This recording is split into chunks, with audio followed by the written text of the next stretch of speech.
Roddy Nation TV, welcome back to the channel. Roddy Nation TV, welcome back to the channel. Do me a favor, guys, click that like button, subscribe to the channel, click the like button, subscribe to the channel, share this video. Let's get it. Grand jury indicts police officers and paramedics in the 2019 death of Elijah McCLAIN. I'm so ecstatic. I'm so happy right now, people. I'm just so happy for the family that finally we might get some justice for Elijah McCLAIN. I never thought this day would come. But let's dive into this story and let's see what happened. Just in case you guys don't really know what about this story, let's dive in it and see what happened. A Colorado grand jury indicted 3 police officers and 2 paramedics involved in the August 2019 death of Elijah McCLAIN, a 23-year-old black man who was stopped by police while walking home from a store, placed in a cardiac hold, and then injected with ketamine. Colorado Attorney General Phil Weiser announced the indictments Wednesday. Aurora police officers Randy Rodema and Nathan Woodyard, former officer Jason Rosenblatt, and Aurora Fire Rescue paramedics Jeremy Cooper and Peter Sinunik were each indicted on charges of manslaughter and criminally negligent homicide as part of a 32-count indictment. In addition, Rodema and Rosenblatt were each indicted on 1 count of assault and 1 count of crime of violence, and Cooper and Sinunik were each indicted on 3 counts of assault, 6 counts of a crime of violence. We're here today because Elijah McCLAIN is not here and he should be, Weiser said. When he died, he was only 23 years old. He had his whole life ahead of him, and his family and friends must now go on and must live without him. The grand jury returned the results of the investigation on Thursday, nearly 2 years since McCLAIN's death. The indictment is a sharp contrast to prosecutors' initial conclusions in the case. In 2019, Adams County District Attorney Dave Young declined to bring criminal charges because he said prosecutors lacked evidence to prove the officers caused McCLAIN's death or that the force was unjustified.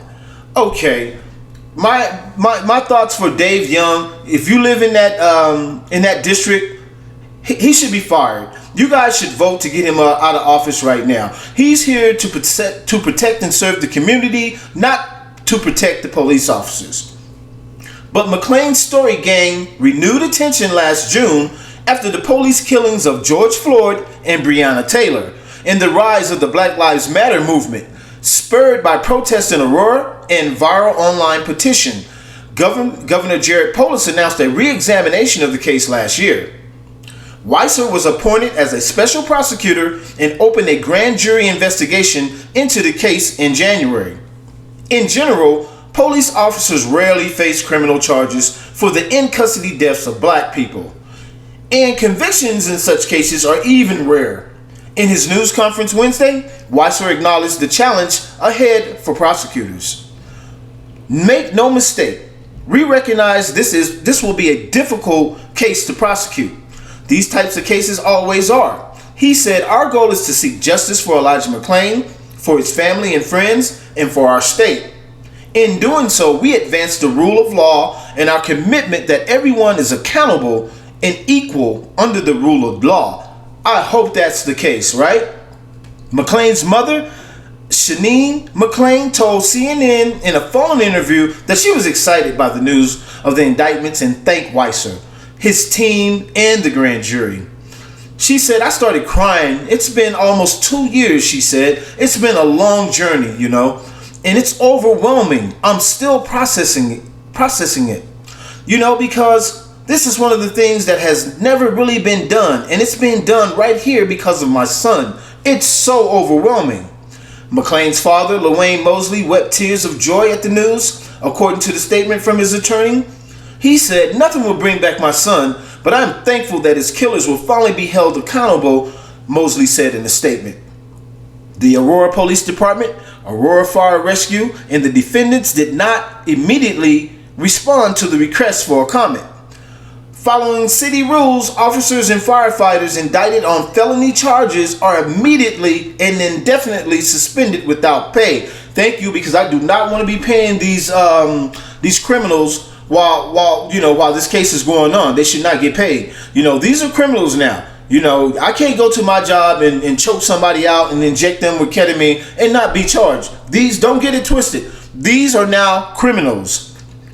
Rescue Chief Fernando Gray both offered their condolences to McCLAIN family and said they will cooperate with the judicial process. A civil investigation into the APD and AFD patterns and practices of civil rights violation is going on, Weiser said. McCLAIN stopped while walking. Now, McCLAIN was stopped while he was walking home from the store. McCLAIN's final moments have previously been described in a form of police body camera footage in a 157-page independent investigative report funded by the Aurora City Council. Like those documents, the 24-page indictment details the events of August 24, 2019, when officers received a call about a person wearing a ski mask. The officers confronted McCLAIN, a massage therapist, musician, and animal lover, who was walking home from the convenience store carrying a plastic bag of iced tea. The officers tried to physically restrain him, leading to a struggle, the indictment states. I'm an introvert, McCLAIN said in a video recorded by body-worn cameras after officers confronted him. Please respect the boundaries that I am speaking. Relax, an officer said at one point, or I'm going to have to change the situation. McCLAIN, who had earbuds in his ear, told the officer he was trying to stop his music so that he could listen to them. During the struggle, one officer said, "He just grabbed your gun, dude." One officer told McCLAIN that he will bring my dog out if he's going to bite you if McCLAIN kept messing around. During the struggle, officers twice placed McCLAIN in a cardioid control hold, in which an officer uses their biceps and forearm to cut off blood flow to the subject's brain. The indictment says McCLAIN briefly lost consciousness. The indictment states, but continued to struggle with officers after waking up. I got to see that on camera, you know what I mean? And if he did lose consciousness and he wake up and somebody's all on top of him and he's handcuffed, yeah, he might struggle and move a little bit, you know what I'm saying? He probably don't know where he's at. He's lost consciousness, right? That's what I'm assuming. They also put him in handcuffs and held him on the ground despite repeated pleas that he could not breathe. Same old story, right? We can't breathe. We cannot breathe. You people are making it hard for us to breathe. Do you not understand that? They also put him in the handcuffs and held him on the ground. You know what I'm saying? Cooper and Sinunet, Aurora firefighter paramedics, then arrived. You think help's coming, right? So in his mind, you think help's coming? No, it's not. At the scene and diagnosed McCLAIN with excited delirium, right? Soon as you get there, first thing out your mouth, excited delirium, a controversial diagnosis that describes violent agitation. Neither paramedic checked his vital signs, talked to McCLAIN, or touched him before making the diagnosis, the indictment states. They then injected McCLAIN with a dose sedative drug ketamine, based on an estimate that he was 200 pounds, when in fact he weighed 143 pounds, according to the indictment. By the time he was placed on the gurney, Mr. McCLAIN appeared unconscious, had no muscle tone, was limp, and had visible vomit coming from his nose and mouth, the indictment says. Officer Rodema said he heard Mr. McCLAIN snoring, which can be a sign of ketamine overdose. The paramedics found he had no pulse, was not breathing, and performed CPR. He never regained consciousness and was declared brain dead August 27th. This indictment states his life support was then removed and he became an organ donor. The indictment differs clearly from the prior documents in regards to the officers, and paramedics' actions have possibly caused his death. An initial autopsy conducted by the county coroner did not determine the cause of death, but noted intense physical exertion and a narrow left coronary artery were contributing factors. The coroner found the amount of ketamine in his system to be a therapeutic amount. These people are something else, right? Now here you got the coroner, who's in cahoots with the DA, who's in cahoots with the grand jury. That's why I thank God for this grand jury who came back, who were bold enough, who were brave enough to come back with an indictment against these 3 police officers and 2 paramedics. I applaud you. I applaud you for doing your job. Thank you. Aurora, Colorado. All this happened in Aurora, Colorado. There was no official determination as to how McCLAIN died, a point the district attorney noted in his explanation of why he decided not to prosecute. He said, "I cannot take a case to the jury where I don't know what the cause of death is on a homicide case." Dave Young, are you serious, Dave Young? Prosecutor for Adams County, are you serious? Are you kidding me? You do not know what the cause of death is? The man was walking home. He didn't just fall and have ketamine injected into his body. No, he was going home and he was stopped and he was confronted by police. He was choked out and then he was injected with ketamine. High-tech lynching. 2018? 2019 that this happened? High-tech lynching. That's all that is. Instead of by a tree, it happens on the streets in our nation every day. That's why I'm making this video. Something has got to stop. However, the indictment notes that the officer's physical restraints and the paramedics' ketamine administration and cites a clear cause of death. Mr. McCLAIN was a normal, healthy 23-year-old man prior to encountering law enforcement and medical response personnel, the indictment states. I agree totally. He was a normal, healthy 23-year-old until he came in contact with the Aurora Police Department, right?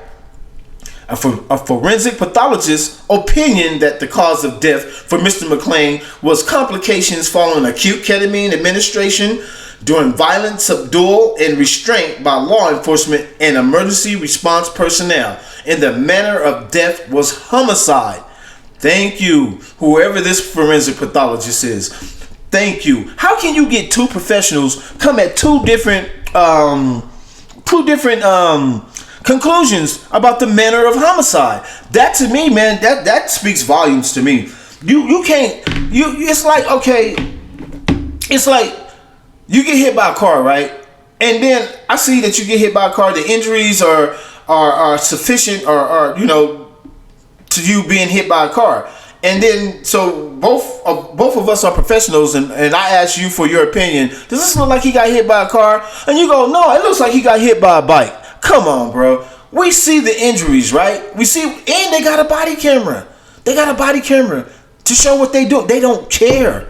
They do not care. They're not here to serve and protect. You give people power. They say power corrupts, and absolute power corrupts absolutely. Now, I'm not sure if I said that right. Somebody in the comments, let me know that exact phrase. I'm not sure if I said it right. But to me, some people can't handle power. You know what I'm saying? They cannot handle it. And, if you're the type of person who works these streets and you're a police, this is not bashing police. There are a lot of good police officers out there. Don't get it twisted. But if you don't stand up when somebody's doing something wrong as a police officer, you're just as wrong. You're just as guilty. If I go commit a crime with somebody, say I didn't even know this person was going to commit a crime. I'm in the car. This person killed somebody. I don't go back and report that, and they get caught, and they find out I was in the car. Guess what? I'm charged with first-degree murder. Same thing for the police. Same thing for the police, right? Like I said before, thank God that those indictments came down. I like to send my condolences to the family, and I like to let them know that we riding with them. We riding with them, and I hope it's not about a monetary value, because you cannot bring this brother back. You cannot bring this young man back. But I think they deserve to get every dollar that they deserve. They need to get every dollar some type of compensation for losing their son. And I know whatever amount of money that you give them is not going to compensate for the loss of their son. I know that. But like I said before, Rowdy Nation TV, click that like button, subscribe to the channel, share this video, click the like button, subscribe to the channel. We out.